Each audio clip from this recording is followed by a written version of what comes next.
From The National, this is Trending Middle East. I'm Ban Barqawi. It's Wednesday, September 24th. Here are today's headlines. In a period of just 7 months, I have ended 7 unendable wars. They said they were unendable. And sadly, in all cases, the United Nations did not even try to help in any of them. U.S. President Donald Trump delivered a combative hour-long speech at the UN General Assembly on Tuesday. In one breath, he berated the UN. What is the purpose of the United Nations? In another, he praised its potential for peace. Mr. Trump used his address to make other contradictory statements. He called climate change a con job, but blamed China for producing the highest carbon emissions. He offered his admiration to Europe, but criticized its immigration policies as being too nice. On Gaza, he urged an end to the war, but denounced the French-led campaign to recognize Palestine a day before his speech. I have also been deeply engaged in seeking a ceasefire in Gaza. Have to get that done. Have to get it done. Now, as if to encourage continued conflict, some of this body is seeking to unilaterally recognize a Palestinian state. The rewards would be too great for Hamas terrorists for their atrocities. This would be a reward for these horrible atrocities. The war in Gaza was at the center of later speeches at the UNGA by other world leaders. Jordan's King Abdullah described it as one of the darkest moments in the UN's history and said the international community must, quote, stop entertaining the illusion that this Israeli government is a willing partner for peace. Almost 2 years in, and the cruelty of this military campaign continues unabated. Furthermore, the current Israeli government's provocative calls for a so-called Greater Israel can only be realized through the blatant violation of the sovereignty and territorial integrity of its neighbors.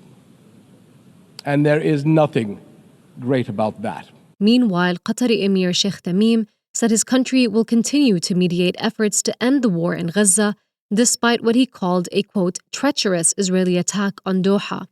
This came before a meeting between Mr. Trump and Arab leaders, as well as other heads of states, to discuss Gaza. Washington had already been talking with Arab states about a plan to disarm Hamas, release the hostages, and establish a technocratic government. Iran is speaking to European states in a last-ditch effort to avoid the return of sanctions, a diplomatic source told The National. Senior Iranian officials are meeting Western diplomats on the sidelines of the UN General Assembly to resolve the issue of Tehran's nuclear program. This comes after Britain, France, and Germany began a 30-day process in late August to reinstate UN sanctions. They have accused Tehran of breaching a 2015 agreement that prevents it from developing nuclear weapons. In a post on X, Germany's Foreign Office urged Iran to take steps, quote, within the next days, if not hours, as the deadline nears. This includes resuming direct talks with the US and giving the UN's nuclear watchdog access to its enrichment sites. Sanctions would worsen the country's economic hardships already exacerbated by measures reimposed after the US withdrew from a 2018 deal. Tehran maintains that its nuclear program is strictly for peaceful purposes. Israel has decided to close the Allenby Bridge border crossing between the occupied West Bank and Jordan. The order comes into effect today. The move could entrap millions of Palestinians in the West Bank, most of whom do not have permission to leave through other crossings. Thomas Helm in Jerusalem reports. The crossing was the only route into Jordan and therefore into another country from which Palestinians could then travel abroad. It's very difficult for Palestinians to travel from Israel's Ben Gurion airport, and that became even harder after the October 7 attacks and the Gaza war. Therefore, for the vast majority of Palestinians, the airport in Jordan and before it the Allenby crossing was their only portal to the rest of the world. The crossing is also used to take aid into famine-stricken Gaza. Israel had closed then partly reopened the crossing just days earlier after an attack that killed 2 Israelis.